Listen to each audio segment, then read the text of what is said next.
부동산 자산관리론 9주차 두 번째 시간입니다.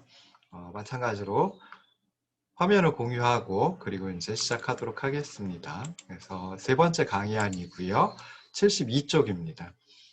두 번째로 살펴볼 것은 이제 부동산 공간 시장과 자산 시장입니다. 그래서 부동산 시장과 이제 그 경제에 대해서 이제 살펴보고 있는데요. 당연히 이제 부동산 시장이라고 하는 것이 부동산 자산 관리에 굉장히 큰 영향을 미칠 수 있습니다. 그래서 시장이 어떻게 돌아가는지, 어떻게 움직이는지, 뭐 그런 것들을 이제 살펴보고 있는데요. 자, 부동산 시장은, 죄송합니다. 크게 부동산 공간 시장과 부동산 자산 시장 둘로 구분을 해가지고 살펴볼 수 있습니다. 그래서 먼저 이제 부동산 공간 시장이라고 하는 것은 이제 공간이라고 하는 점만 죄송합니다. 부동산 공간이 거래되는 시장이다라고 이제 생각을 해볼 수 있겠죠. 그래서 공간을 사용하려는 목적의 공간 서비스가 거래되는 시장이다. 그래서 부동산 이용 시장 또는 뭐 부동산 임대 시장 뭐 이렇게 이제 불리기도 합니다. 공간 시장이니까 수요 측면 그리고 공급 측면이 있을 텐데요. 부동산 공간 시장의 수요자는 소비 또는 생산의 목적으로 주거용 또는 비주거용 공간을 이용하고자 하는 가구와 기업이다. 그리고 공급자는 공간을 임대하려는 가구와 기업이다라고 생각을 해볼 수 있습니다. 그래서 이제 주택을 갖다가 주택이라는 공간을 빌려주고 빌리고 할 수도 있고요. 그 다음에 뭐 비주거용이라고 하면은 이제 뭐 상가라든지 아니면은 사무실이라든지 이런 것들 갖다 이제 빌려줄 수도 있고 빌리기도 하고 뭐 그렇죠. 그래서 그런 그 공간이 거래되는 시장이다. 공간 시장의 수요자는 이제 그 공간을 이용하고자 하는 가구, 기업 그리고 공급자는 공간을 임대하려는 가구와 기업이다라고 생각을 해볼 수 있습니다. 자, 뭐 이렇게 이제 부동산 공간 시장을 갖다가 정의를 해볼 수 있는데요. 부동산 공간 시장의 가격 역할을 하는 것은 무엇일까? 가격 변수는 무엇일까? 라고 생각을 해봐야 되겠죠. 그래서 부동산 공간 시장의 가격 변수는 임대료이다라고 볼 수 있고요. 임대료는 일정 기간에 특정 목적으로 공간을 이용하는 권리에 대하여 지불하는 대가이다. 뭐 이렇게 이제 정의를 내려볼 수가 있습니다. 그래서 일반적으로는 이제 이용 면적당 가격, 이용 면적당 임대료 뭐 이런 식으로 이제 임대료가 구성이 되죠. 그래서 공간 시장의 공간 시장의 수요 공급에 의하여 임대료가 결정이 됩니다. 그래서 공간의 가치 또는 공간의 가격이 얼마인지 그리고 공간에 대한 어떤 수급 상태, 수요와 공급의 상태를 알려주는 신호 역할을 하는 것이다 라고 생각을 하시면 좋을 듯 싶습니다. 일반적으로 뭐 뒤에 다시 살펴보겠지만 부동산의 임대료는 부동산의 자산 가격과 동일하게 여겨집니다. 뭐 정확히 동일한 건 아니고요. 그냥 같은 방향으로 움직인다, 비례해서 움직인다, 뭐 이렇게 이제 생각을 해볼 수 있습니다. 그렇긴 한데 우리나라와 같이 부동산이 재산 증식의 주요 수단인 나라에서는 부동산의 임대료하고 자산 가격이 서로 다르게 움직일 수 있다. 뭐 이런 정도 생각을 해보시면 좋을 듯 싶습니다. 자, 그럼 수요에 영향을 미치는 요인 그리고 공급에 영향을 미치는 요인 또 이제 생각을 해볼 수 있겠죠. 그래서 수요에 영향을 미치는 요인 뭐 이러면 이제 그 수요 곡선이 움직인다라고 생각을 하시면 되겠죠. 그래서 인구, 소득 수준, 이자율 뭐 이 세 가지가 있습니다. 그래서 인구가 부동산 공간에 대한 잠재적인 수요자가 늘어난다라는 거죠. 수요자가 바뀐다라고 하는 거죠. 인구가 증가하면 그만큼 공간에 대한 잠재적인 수요자가 증가한다. 뭐 이렇게 생각을 해볼 수 있습니다. 그래서 부동산 시장에 있어서는 인구 그리고 가구 수 뭐 이런 것이 수요에 영향을 굉장히 크게 미치는 그런 중요한 요인이다라고 생각해 볼 수 있습니다. 두 번째로는 이제 소득 수준이라고 볼 수 있는데요. 실제 부동산을 임대 또는 뭐 매입하기 위해서는 부라든지 소득이 있어야 되겠죠. 그래서 소득 수준과 그 안정성 그리고 고용의 상태 뭐 이런 것들이 이제 공간 시장의 수요에 영향을 미친다라고 생각해 볼 수 있습니다. 셋째로는 이제 공간을 갖다가 임대한다라든지 할 때는 그 대출을 받는 경우가 많이 있죠. 그래서 대부분 이제 금융회사, 금융기관의 대출을 통해 가지고 부동산을 임대하거나 매입하거나 하는 경우가 많기 때문에 저축 그리고 대출 가능 금액, 이자율 뭐 이런 대출 측면의 조건도 공간 시장의 수요에 굉장히 큰 영향을 미칠 수 있다라고 하는 거 생각을 해보시면 좋을 듯 싶습니다. 자, 공간 시장의 공급에 영향을 미치는 요인은 어떤 것들이 있을까 했을 때 여기도 크게 한 3가지 정도 생각해 볼 수 있습니다. 그래서 공실률, 그리고 공간을 생산하는 데 필요한 생산 요소의 가격과 기술 수준, 그리고 조세 및 토지 이용 규제, 뭐 이런 것들이 있습니다. 그래서 먼저 이제 공실률이라는 걸 살펴보면요. 자, 현실적으로 기존의 주택, 그리고 기존의 건물, 뭐 이런 공간 재고는 시장에서 탈퇴하기 어렵습니다. 아, 뭐 시장의 임대료가 너무 낮으니까 나는 그냥 이 시장에 이 공간을 내어놓지 않을래? 뭐 이렇게 하기가 쉽지 않죠. 임대료가 낮아도 공간을 내어놓을 수밖에 없습니다. 그래서 결국 이제 공실률을 낮추기 위한 경쟁이 임대인들 간에 발생을 합니다. 공실률이 지나치게 높다라고 하면은 그러면 좀 공실이 많으니까 새로 건물을 짓는다든지 새로운 그 공간을 정말 공급하는 게 필요가 없게 되죠. 그래서 부동산 공간 시장의 상황이 좀 좋아질 때까지 신규 건설이 축소가 된다라고 생각해 볼 수 있습니다. 그러면 공간의 공급도 줄어든다라고 생각해 볼 수 있죠. 그래서 공실률이 영향을 미친다라고 생각해 볼 수 있고요. 두 번째 이제 생산 요소의 가격, 그리고 건축 기술, 뭐 건물의 질, 뭐 이런 것들도 이제 공간 시장의 공급에 영향을 미친다라고 생각해 볼 수 있습니다. 그래서 그 노동이라든지 토지라든지 건축 자재 뭐 이런 것들을 가지고 건물을 지어내는데요. 건물을 짓는 데 들어가는 건물을 생산하는 데 들어가는 모든 것들을 이제 생산 요소라고 얘기를 합니다. 근데 그 생산 요소의 가격이 상승한다라고 하면 아무래도 공간을 많이 만들어내려고 하지 않겠죠. 그러다 보면 공간의 공급량이 줄어든다라고 생각해 볼 수 있고요. 그 다음에 건축 기술이라고 하는 것도 마찬가지죠. 그래서 기술 수준이 향상된다라고 하면, 진보한다라고 하면 그때는 이제 아무래도 동일한 비용을 들여가지고 더 많은 건물, 더 많은 공간을 공급할 수 있다. 뭐 이렇게 이제 생각해 볼 수 있습니다. 자, 마지막으로 이제 조세라든지 토지 이용 규제, 뭐 이런 정부의 정책도 이제 부동산의 개발을 촉진하거나 또는 좀 억제하거나 할 수 있죠. 또는 특정 목적의 토지 이용을 유도할 수도 있습니다. 그래서 공간의 공급에 영향을 미칠 수 있다. 뭐 이렇게 이제 생각을 하시면 좋을 듯 싶습니다.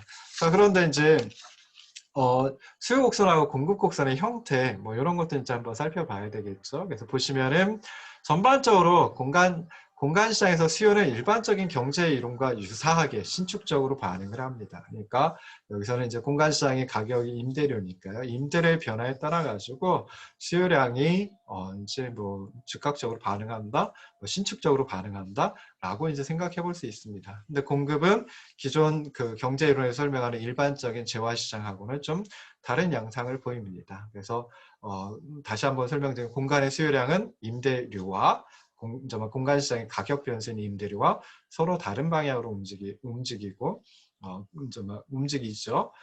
그리고 공간 수요 곡선은 일반적인 재화 시장과 마찬가지로 우하향한 형태를 보입니다. 그렇긴 하지만 공급은 좀 다르다. 그래서 공간 시장에서 공급량하고 임대료의 관계는 단기, 장기, 즉 기간에 따라 가지고 달라질 수 있다는 겁니다. 그래서 단기적으로는 공간의 공급량은 임대료가 변화하더라도 거의 변화하지 않습니다. 그러니까 비탄력적이다라고 생각해 볼 수 있고요. 그래서 공간 시장의 단기 공급 곡선은 수직선에 가까운 형태를 보입니다.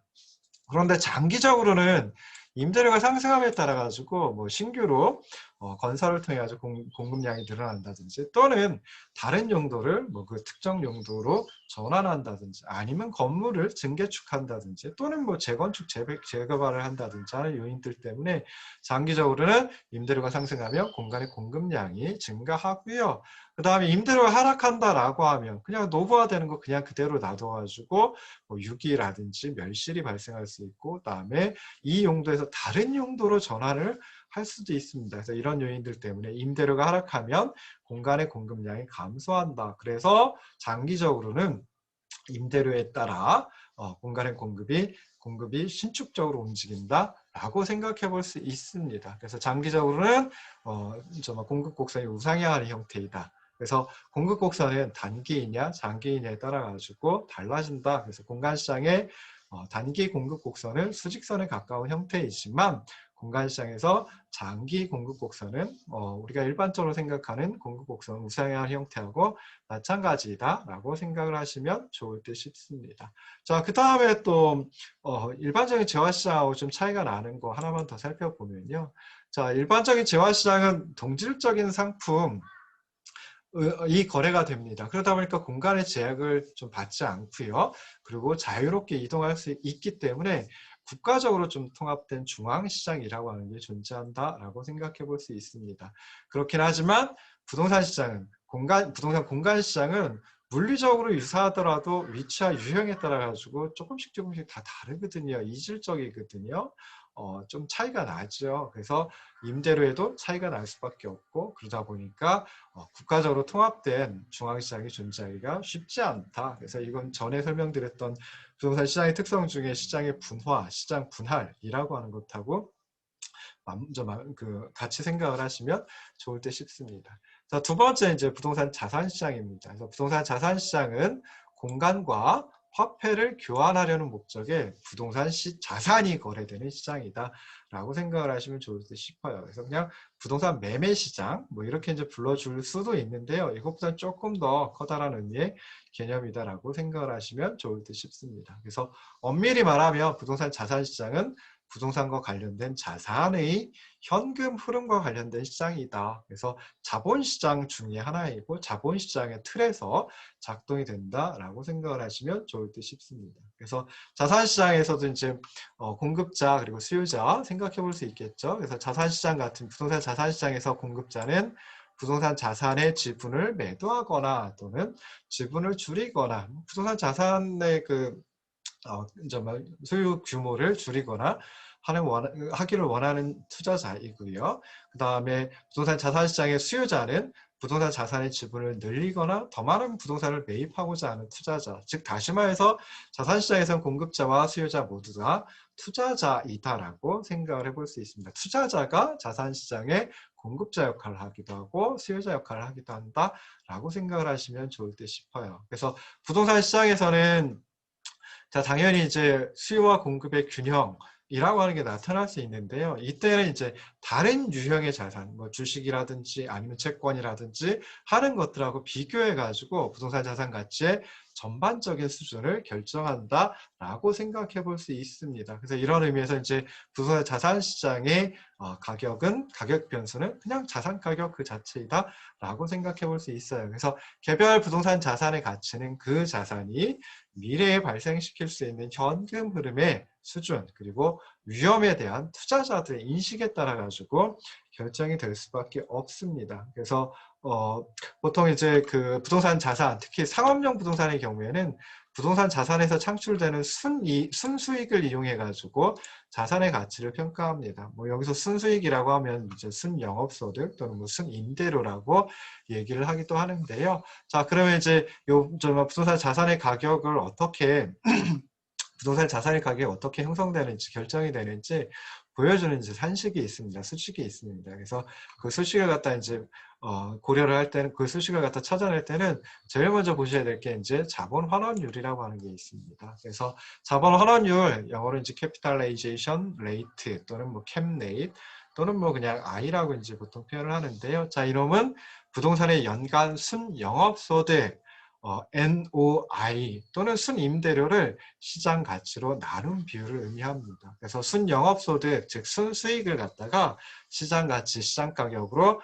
나눈 비율이 바로 자본 환원율이다라고 하는 요식 가지고 이제 요식으로 생각을 해볼 수 있습니다. 자, 그럼 여기서 이제 우변 분모에 있는 자산 가격을 좌변으로 돌리면 그러면 이제 가격이 어떻게 결정되는지 살펴볼 수 있겠죠. 그래서 부동산의 적정 가치 또는 부동산의 가격이다라고 하는 것은 연간 순영업소득 NOI를 자본환원율 I로 나누어 가지고 쉽게 구할 수 있습니다.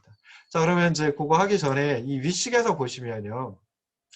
윗식에서 보시면은 이제 자본환원율 I라고 하는 것은 자산가격 P하고 어떤 관계예요? 서로 이제 뭐랄까요?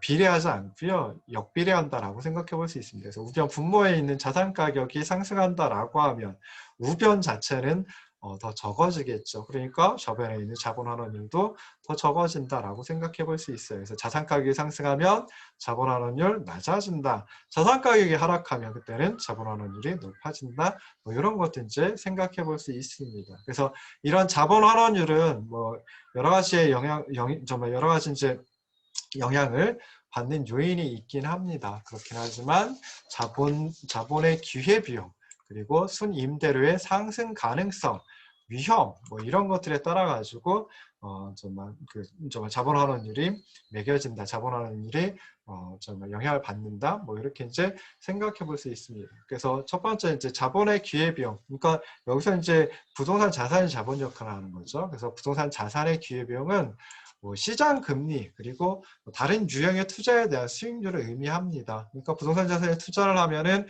그만큼 다른 자산, 뭐 예금이 있을 수도 있고요, 주식이 있을 수 있고, 뭐 채권이 있을 수도 있고 그러는데 그런데 이제 투자를 못 한다라고 하는 거죠. 그러면은 그만큼의 그 투자 수익률을 갖다가 좀 포기하는 것이다라고 생각해 볼 수 있어요. 그래서 부동산 자산의 기회비용은 시장 금리가 될 수도 있고요, 또는 다른 유형의 투자에 대한 수익률 뭐 의미할 수도 있습니다. 근데 이런 자본의 기회비용, 부동산 자산의 기회비용은 부동산 자산에 대한 투자 결정에 있어서 굉장히 중요한 역할을 한다라고 생각해 볼 수 있어요. 그래서 시장 금리가 낮다라든지 또는 채권이나 주식 수익률이 낮은 시기가 있을 수 있겠죠. 그럴 때는 이제 부동산 자산에 대한 수요가 증가를 합니다. 왜냐하면 거기 투자해봤자 예금에 또는 채권에 주식에 투자해봤자 수익률이 얼마 안 돼요. 그러다 보니까 부동산 자산의 대체적인 자산, 대체 자산인 부동산 자산에 투자를 해야지. 그럼 부동산 자산에 대한 수요가 증가를 하죠. 그런데 부동산 임대 수익의 변화가 없다라고 하면 즉 순영업소득의 부동산의 연간 순영업소득의 변화가 없다라고 하면 그럴 때는 부동산 자산의 가격이 상승하기 때문에 자본 환원율이 낮아지는 이런 결과를 가져오게 됩니다. 다시 얘기해 가지고요.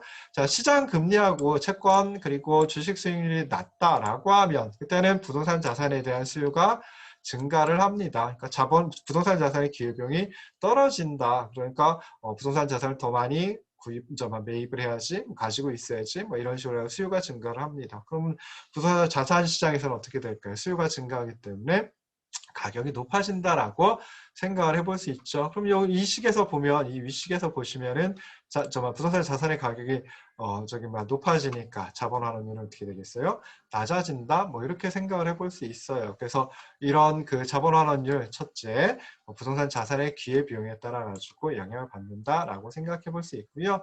그 다음에 두 번째는 순임대료의 상승 또는 상승 가능성. 뭐 이런 것들에 따라서도 자본 환원율이 영향을 받는다라고 생각을 해볼 수 있습니다. 그래서 보시면은 순 임대료가 상승한다.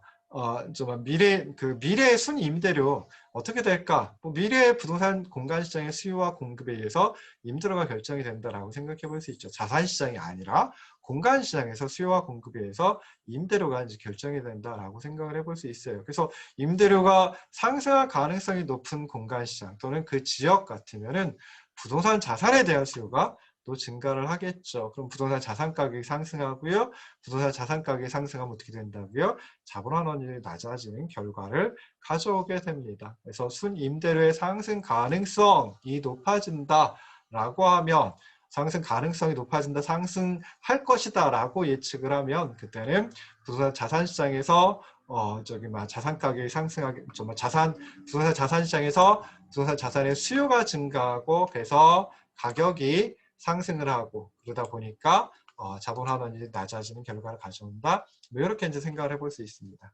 자, 세 번째로 이제 위험이라고 하는 것, 순수익의 예상되는 순수익의 위험이라고 하는 것도 이제 자본 환원율에 영향을 미칠 수 있습니다. 그래서 미래의 잠재적 순수익의 위험이 낮아지면 그만큼 변동성이 적어진다라고 하면 그럼 부동산 자산에 대해서 더 많이 투자해야지 뭐 이런 식으로 생각을 하겠죠. 그러다 보면 부동산 자산의 수요가 증가를 하게 되고요. 부동산 자산의 수요가 증가하면 그럼 부동산 자산 가격이 상승을 합니다. 그래서 결과적으로 자본 환원율이 낮아진다. 뭐 이렇게까지 이제 또 생각해 볼 수 있습니다.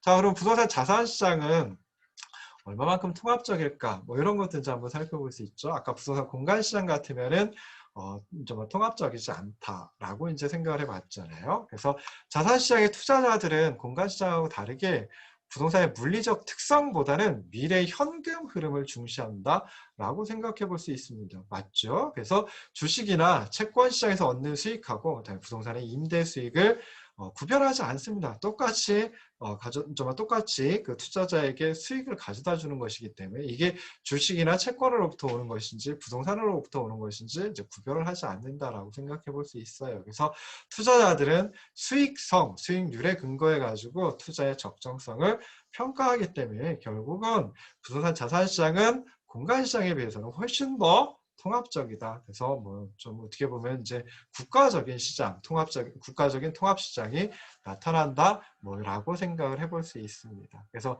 공간 시장은 시장의 분화 현상이 강하게 나타나서 하나의 시장으로 통합되기가 어렵겠죠. 그렇긴 한데 부동산 자산 시장은 물리적으로 서로 다르다. 그리고 임대료 수준의 차이가 난다라고 하더라도 자본 환원율만 유사하면 그러면은 하나의 시장으로 통합할 수 있는 그런 가능성이 있습니다. 그래서 조금 더 통합적이다. 뭐 이렇게 이제 생각해 볼 수 있어요. 자, 그 다음에 이렇게 부동산 공간시장, 자산시장 뭐 이렇게 구분을 해가지고 한번 살펴봤어요. 그러면 이런 부동산 공간시장, 자산시장이 어떤 체계를 이루어가지고 하나의 부동산 시장으로 이루어지는 이제 구성하는지 이제 살펴보는 겁니다. 그래서 부동산 시장 체계는 부동산 공간시장, 자산시장 그리고 그 두 시장을 연결하는 부동산 개발 부문 이렇게 이제 세 가지로 구성이 되어 있다라고 생각해 볼 수 있습니다. 여기서 부동산 개발이라고 하는 것은 이제 금융 그리고 뭐 금융자원 그리고 물적인 자원 뭐 이런 것들을 동원해 가지고 새로운 공간을 건설하는 그런 부문이다. 그게 부동산 개발 부문, 건설산업, 주로 이제 건설산업에서 역할을 한다라고 생각을 해볼 수 있습니다. 그러면은 부동산 그 개발 부문에서 건설산업에서 정말 더 많은 건물을 만들어낸다, 부동산 자산을 만들어낸다라고 하면 이것은 이제 공간시장의 공급량을 증가시키는 역할을 하게 되겠죠. 그리고 자산시장하고 공간시장을 연계해주는 역할을 한다라고 생각해 볼 수 있습니다. 그래서 부동산 시장의 체계는 공간시장, 자산시장, 그리고 이 둘을 매개하는 부동산 개발 부문 또는 건설산업 이렇게 세 가지가 상호 연계되는 형태로 구성되어 있습니다. 자, 먼저 이제 공간시장을 살펴볼 건데요. 공간시장을 공간시장 그리고 자산시장, 부동산 개발 부문 합쳐가지고 부동산 시장이 어떤 체계를 구성하는지 요 간단한 조금 간단하지는 않죠. 그래서 이 그림 가지고 이제 생각을 해볼 수 있습니다. 그래서 부동산 공간시장을 갖다 먼저 살펴보면 여기에 있는 이 부분이죠. 그래서 공간시장을 갖다 먼저 살펴보면요. 공간시장에서 공간에 대한 수요 그리고 현재 물리적 공급 수준에 따라 가지고 임대료가 결정이 되고요. 그 다음에 점유 수준, 공간 점유 수준, 뭐 다른 말로 표현하면 공실률이죠. 점유 수준이 높아지면 공실률이 떨어지는 거고, 점유 수준이 낮아지면 공실률이 높아지는 거니까요. 그래서 이런 것들이 이제 결정된다라고 생각해 볼 수 있어요. 간단하게 공간 시장의 수요 그리고 공급에 따라 가지고 공간 시장의 가격 변수인 임대료 그리고 공간의 점유율을 나타내주는 공실률이 결정된다라고 생각해 볼 수 있습니다. 자, 이 그림을 가지고 나중에 이제 디파스칼리 휘튼이라고 하는 부학자가 제시한 4분면 모형이라고 하는 게 있거든요. 4분면 모형을 통해 가지고 이제 부동산 시장 체계를 갖다 설명을 합니다. 부동산 시장의 움직임, 그러니까 부동산 시장이 어떤 체계로 어떻게 움직이는지 갖다 보여주는데요. 그때 이제 임대료, 공간 시장은 1,4분면으로 이제 나타납니다. 그래서 보시면은 공간에 대한 수요는 공간 시장에서 공간에 대한 수요는 지역 경제 그리고 거시 경제, 그러니까 전체 국민 경제의 상황을 갖다 반영한다라고 생각해 볼 수 있어요. 그러니까 지역 경제의 어떤 뭐 소득 수준이라든지 또는 뭐 뭐랄까 산업의 생산량이라든지 매출액이라든지 뭐 이런 것들이 이제 수요에 공간에 대한 수요, 공간의 수요에 영향을 미친다. 뭐 이렇게 이제 생각을 해볼 수 있고요. 그러다 보면 이 공간 수요가 또 임대료에 영향을 미친다라고까지 생각해 볼 수 있습니다. 자, 공간 시장의 공급은 어떻게 구성이 될까요? 어떻게 이루어질까요? 결국은 부동산 개발 부문, 즉 건설 산업에서 얼마만큼 과거 또는 현재의 신규로 공급을 했는지에 따라 가지고 공간 시장의 공급이 결정된다라고 또 생각을 해볼 수 있습니다. 자, 이제 두 번째로 자산 시장을 가지고 생각해 보는데요. 자산 시장은 여기 있죠. 그래서 자산 시장은 일단 공간 시장에서 공급된 부동산 공간 시장에서 부동산 자산에 의해 창출된 현금 흐름이 다시요. 공간 시장에서 공급된 부동산 자산에 의하여 창출된 현금 흐름, 이게 작동하는 시장이다라고 생각을 해보시면 좋을 듯 싶습니다. 다른 말로 얘기하면 공간 시장에서 임대료가 결정이 되는데요. 이 임대료가 결국 뭐겠어요? 부동산 자산이 창출한 현금 흐름이다라고 생각해 볼 수 있죠. 그래서 그게 임대료가 현금 흐름으로 다 이제 연결이 되고요. 자, 그 다음에 이제 요 현금 흐름은 자본 환원율과 함께 요 자산 가격을 결정을 한다라고 생각을 해볼 수 있습니다. 그래서 현금 흐름과 자본 환원율이 상호작용해가지고 자산 가격을 결정을 합니다. 그래서 아까도 얘기했듯이 자산 가격은 현금 흐름, 즉 다시 말해서 순영업 소득, 순임대료라고 하는 현금 흐름을 자본환원율로 나눠준 것이거든요. 그래서 현금 흐름과 공간시장에서 창출된 현금 흐름과 그리고 자본환원율이 상호작용해가지고 요 부동산 자산시장에서 자산 가격이 결정이 된다라고 하는 걸 디파스칼 휘트 모형에서 이제 두 번째 4분면, 2, 4분면에서 이제 설명을 해줍니다. 그럼 자본환원율은 어떻게 결정이 될까요? 자본환원율은 그냥 하늘에서 그냥 뚝 떨어지는 건 아니죠. 자본시장의 공급과 그리고 수요에 따라 가지고 이 자본환원율이 결정된다라고 생각해 볼 수 있습니다. 그래서 여러 유형의 자산을 포괄하는 자본시장에서 투자자들이 다른 자산과 비교해 가지고 부동산 자산의 위험 또는 부동산 자산의 수익률이 어떨까 뭐 이런 인식에 따라 가지고 자본환원율이 결정이 되고요. 그 자본환원율과 그다음에 공간시장에서 창출된 현금 흐름 둘이 상호작용해 가지고 부동산 자산시장의 자산 가격이 결정된다라고 생각을 하시면 좋을 듯 싶습니다. 자, 근데 일단은 그 미래에 대한 전망이라고 하는 것도 자산시장에 큰 영향을 미칠 수 있거든요. 그래서 그런 것들도 이제 자산 가격에 영향을 미칠 수 있다라고 하는 것도 생각해 보시면 좋을 듯 싶어요. 자, 세 번째 이제 설명드려야 될 게 이제 건설 산업 또는 부동산 개발 부문이죠. 그래서 부동산 개발 부문에서는 부동산 자산 가격이 중요한 역할을 합니다. 그래서 자산 시장에서 자산 가격이 결정이 돼가지고 요 부동산 개발 부문 또는 건설 산업에 주어진다라고 하면요, 그것하고 그러니까 자산 시장에서 결정된 자산 가격하고 그다음에 새로운 건물, 새로운 주택, 즉 부동산 자산을 만드는 데는 부동산을 신축하는 데는 신규 공급 비용이라고 하는 게 소요되겠죠. 그래서 그 둘을 갖다 비교를 합니다.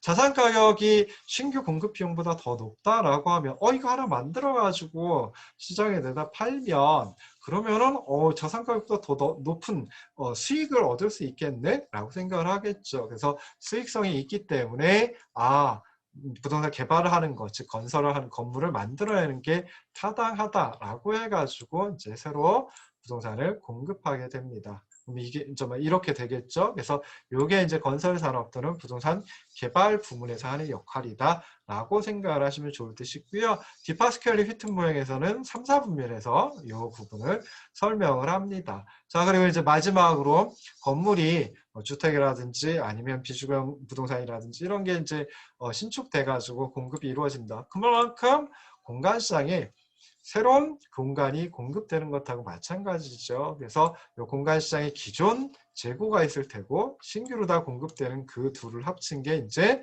그 다음 기회에 그 다음 기회에 공간시장의 공급량이 된다라고 생각을 해볼 수 있어요. 자, 그러면 이렇게 이렇게 해가지고 이제 공간의 재고가 조정이 되는 거죠. 그래서 공간의 재고가 조정이 되고 그다음에 그것하고 공간시장의 수요하고 이제 또 맞물려 가지고 임대료가 달라질 수 있고요. 공간의 점유가 달라질 수 있고요. 그러면 다시 또 현금 흐름이 공간시장에서 창출된 현금 흐름이 달라질 수 있다는 거죠. 그리고 자본환원율도 자본시장에 그래서 좀 달라질 수 있습니다. 그러면 또 다시 자산 가격이 새로워질 테고요.